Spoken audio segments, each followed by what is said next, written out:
Hey everyone, and welcome to the channel. Today I'll be reviewing the S.H.Figuarts Cell First Form.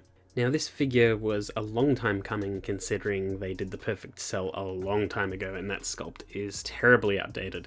And it is nice to finally have an S.H.Figuarts Cell that is modernized, but still has one major issue design-wise that generally the modern S.H.Figuarts have been trying to avoid, and that is scale, and we'll be getting into that later. But regardless, it is nice to finally have an S.H.Figuarts First Form Cell. Hopefully we'll get a second form, or semi-perfect form, soon, as well as a perfect form. And considering that there's a bit more of a focus on completing arcs lately, hopefully we will get more Android Saga stuff soon. They are sort of wrapping up the Frieza Saga completely now, as well as doing little bits and pieces from the start of the Android Saga, so the redo of Trunks, the re-release of Vegeta, as well as the Mecha Frieza on the horizon. There's a lot to look forward to, and Cell is, I'm counting as part of that, and hopefully he's a sign of things to come. I'd like some affordable Android 17 and 18 as well as Android 16. Even though I heard that all of those figures are really, really good molds, I would like ones that I can actually get. So that'd be nice.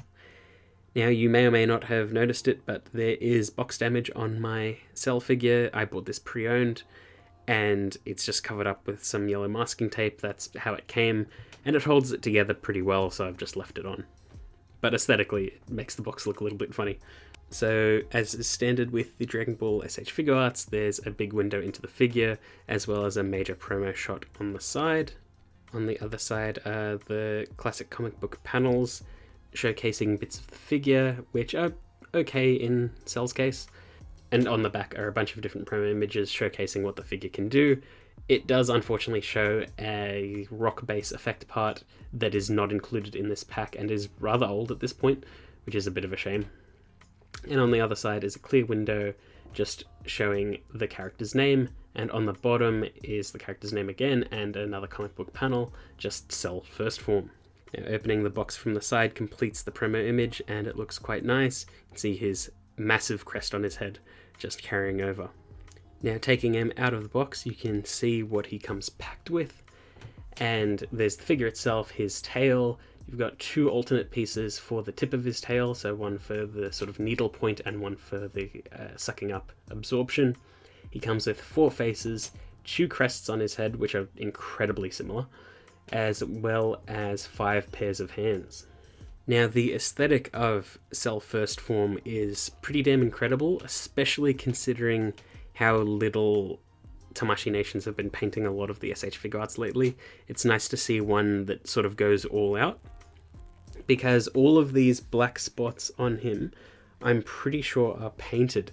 They're also, most of them are detailed into the body, if not all. So it creates this nice little effect when you rub your fingers over them. And the figure is just nicely textured because of that.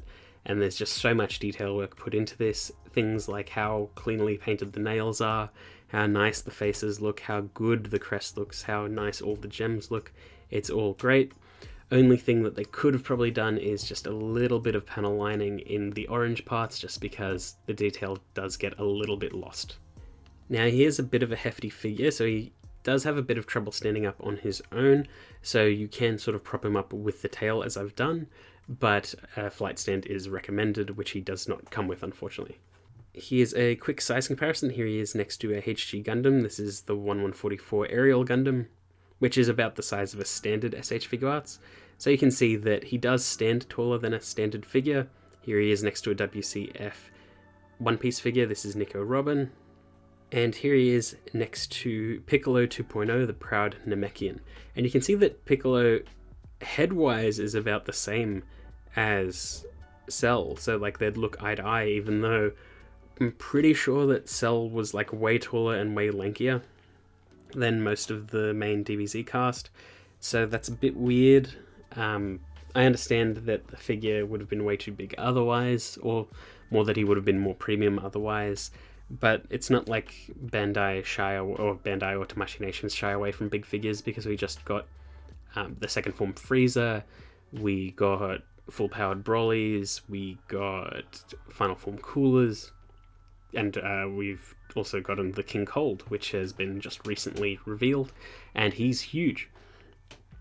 So they're not really strangers to doing big figures. There might have been something with weight distribution or the sculpt, and it would have been like non-viable, like he could not stand up on his own power or something like that. But it is a bit of a shame because he just doesn't scale just right with everything. But otherwise, he does look fantastic. Now, Cell comes with 4 faces. So there's a neutral looking forward face. There is a slight smirking face, and he's still looking forward.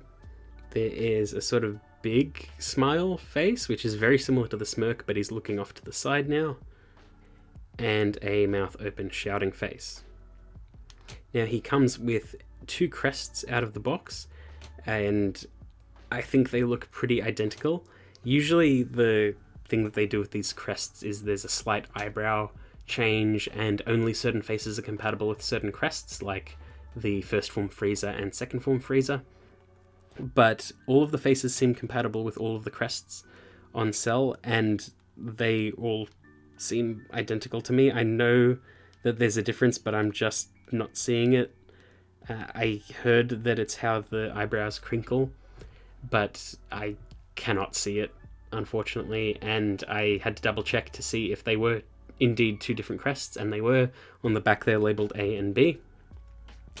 So I just don't know. They seem exactly the same to me. But that doesn't really matter when the figure is this good. So he's got a ball joint at the head, which allows the head to move around pretty freely. And there's a hinge at the neck, which allows him to look down pretty far and up pretty far. It's just nice having this much freedom on a head for a figure, especially such a weird looking head as this. His arms can move out that far, and you saw the shoulder pad hinged out of the way, which is pretty cool. It's sort of designed a little bit like how the floating pieces are for a lot of the 2.0 bodies, but this one's on like a hinge, so it can sort of hinge out completely and doesn't get in the way of anything. It does look a bit weird if you don't let it rest correctly, but it's there functionally. There's a swivel at the upper arm and a double bend at the elbows, as well as a ball hinge at the wrist. The body has this weird upper chest swivel thing, but it achieves like literally nothing. If I'm activating it wrong, I don't really know. And there's like slight movement in the ab area. It's such a weird crunch. I'm not really sure how it's meant to function. And you can rotate it around and get a little bit out of it, but it just seems a bit weird. You can see his ab crunch in the abs just above the waist, and it's just that little blue lip. He can kick forward this far and back this far, which is really good.